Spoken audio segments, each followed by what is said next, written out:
Hello everyone. Today we talk about how to fix the app of Download. Here we go to settings.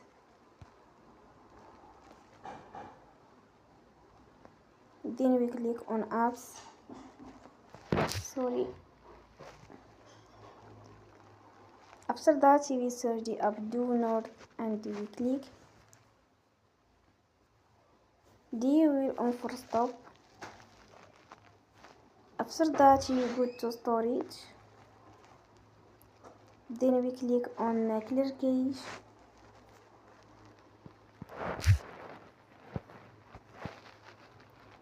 Here we go to Play Store and you will update your app.